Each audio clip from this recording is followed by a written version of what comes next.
Joining me now, Sky News contributor Graham Richardson. Richo, we'll get to China shortly, but Annastacia Palaszczuk today has made a very big announcement. You'd be aware of it, and that is that Greater Sydney will be allowed back into Queensland, which allows you to obviously come up here and do your thing where you do it best on the Sunshine Coast and in Townsville. But also, too, it now looks inevitable that she'll open up Victoria. Let's have a listen to what she said earlier today.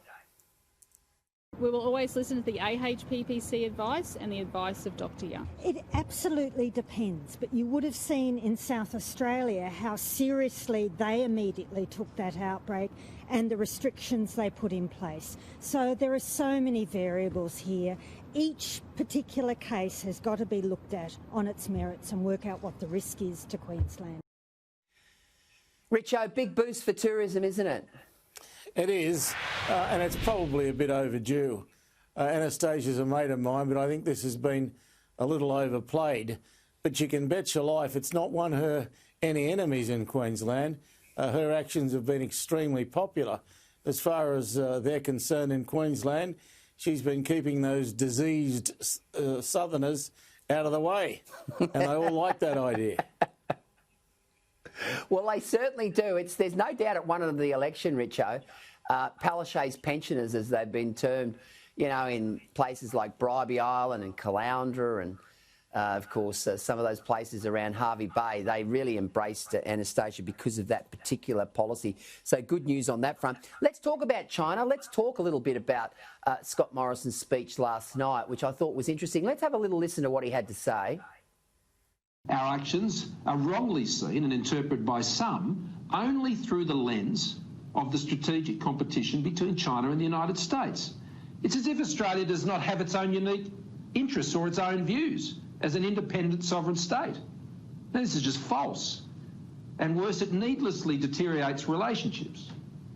If we are to avoid a new era of polarisation, then in the decades ahead, there must be more nuanced appreciation of individual states' interests in how they deal with the major powers. Stark choices are in no one's interests. Richo, you've been around politics a lot longer than I have, but a decisive, strong Prime Minister. We saw it with Hawke. We saw it with John Howard. People love that, don't they? I think what Scott Morrison said is exactly what I would say were I the Prime Minister.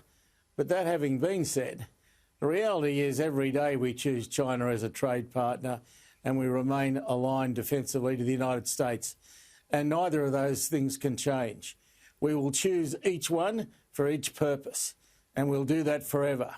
As long as we can maintain it all. I mean, I think China sometimes gets a bit frustrated with us, as we're seeing at the moment.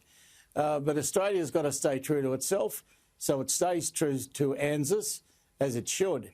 But when the crunch comes, where would we be without Chinese trade? You imagine how long it would take to replace the markets that we have there and how much damage that would do to our economy in the interim. The Chinese aren't stupid. They know they have us over a bit of a barrel, and they play their cards pretty well. That's why they're one of the biggest powers in the world. They know exactly what they're doing. And a minnow like us, we can get squeezed in the middle of the power play. So we have to be very, very careful.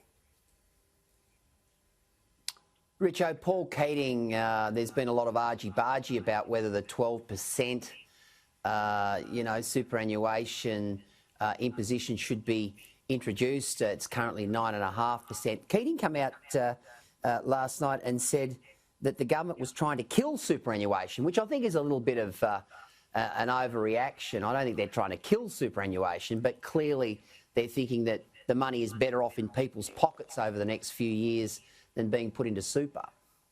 Yeah, well, I mean, there's a bit of hyperbole in what Paul had to say, but obviously the government's under pressure from its employer base to take it no further. Employers are very keen to stop this, and you can understand why. You can also understand why workers don't mind it. It's just one of those difficulties. It's one of the last differences between the parties. I mean, these days you're looking at pretty similar policies on almost everything. So at least they show here that there's some sort of competition for ideas, and I think that's a good thing. Richo, we've got this age-old problem right now with the Labor Party and, you know, the climate zealots. So you got Mark Butler and Plibersek on one hand saying one thing. Now, Murray Watt got up yesterday in Rockhampton and said that the Labor Party treasures every job within the coal industry, which he would say because he's up for re-election at the next election, and we've seen the impact that sort of abandoning coal miners had in some of those key Queensland seats at the last election. This is a real dilemma, isn't it, for Albanese right now, getting, you know, sort of treading the middle path properly? Yeah, I think getting the balance right is something that Labor has failed to do for the last few elections. And I think Anthony Albanese got it right this week. I mean, we do have to acknowledge workers in the coal industry, and we do have to acknowledge, most of all, that we're going to be needing coal a long, long time into the future. The idea that in some way renewables are about to take over is rubbish, absolute rubbish. You know, you will be turning on the light and the heater and the air conditioner, and the power will be coming from coal for decades to come. And we should just get over all this nonsense we go on with and realise that. You know, you can't run around trying to lead the charge around the world about being anti-coal when the reality is here in Australia we'll continue to use it and will increase its use indeed in the coming decade. It's crazy to run around pretending anything else.